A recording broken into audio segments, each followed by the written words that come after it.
Hi ഇന്നതാ ഞങ്ങളുടെ പരിഹാരം പറ്റ പൂരാണ് കേട്ടോ. 14 ദേശങ്ങൾ ഒത്തുചേരുന്ന പൂരം നല്ല ഗംഭീരമായ പൂരാണ് കേട്ടോ. എന്നിട്ട് ഇതാ ഉച്ചയ്ക്ക് ഞങ്ങൾ ഫുഡിന് റൈസ് ചിക്കനും മട്ടനൊക്കെ ആയിരുന്നു കേട്ടോ. എന്നിട്ട് എല്ലാവരും കൂടി ഫുഡൊക്കെ കഴിച്ചു. എന്നിട്ട് അച്ഛനും അമ്മയും എല്ലാവരും പോയിട്ടോ. നാത്തൂനൊക്കെ വന്നായിരുന്നു, അവരൊക്കെ പോയി. എന്നിട്ട് ഞങ്ങൾ പൂരത്തിനെത്തി.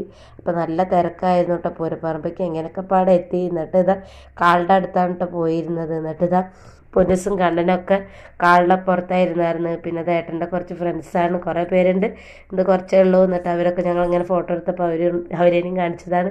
എന്നിട്ട് നല്ല തിരക്കായിരുന്നു കേട്ടോ. ആ ചെണ്ടൊക്കെ കൊട്ടുമ്പോൾ ആൾക്കാർ ഇങ്ങനെ എന്താ പറയുക, നല്ല ഡാൻസ് കളിയൊക്കെ ആയിരുന്നു കേട്ടോ. നല്ല തിരക്കും ഉണ്ടായിരുന്നു. എന്നിട്ട് പിന്നൊക്കെ തിരക്കൊക്കെ ഒന്ന് ഒഴിഞ്ഞപ്പോൾ ഞങ്ങൾ യന്ത്രൂഞ്ഞാലിനും അങ്ങോട്ടൊക്കെ പോയി. നല്ല രസമായിരുന്നു. കണ്ണൻ കാറിൽ കയറി, ഞാനും പൊന്നൂസൊക്കെ അടുത്തുള്ളവരൊക്കെ കൂടിയിട്ട് യന്ത്രൂഞ്ഞാലിലും കയറി. പിന്നെ ഏട്ടനും കുട്ടികളൊക്കെ കൂടിയിട്ട് ഡ്രാഗണിലൊക്കെ കയറിയിട്ട് അവർ കുറച്ചൊക്കെ അങ്ങനെ ഇരുന്നു. പിന്നെ ഞങ്ങൾ അവിടെ ഇങ്ങനെ കുറച്ച് നേരമൊക്കെ നിന്ന് നടന്നപ്പോൾ പിന്നെ കാളനൊക്കെ മേടിച്ചിട്ട് അതിൻ്റെ ടേസ്റ്റ് ആദ്യമായിട്ടാണ് നോക്കണത്. എന്നിട്ട് അതൊക്കെ മേടിച്ച് കഴിച്ചു. എന്നിട്ട് അങ്ങനെ ഞങ്ങൾ തിരിച്ചു പോകുന്നു കേട്ടോ. എന്നിട്ട് അപ്പോൾ അത്ര ഇന്നത്തെ video. Thanks for watching. By.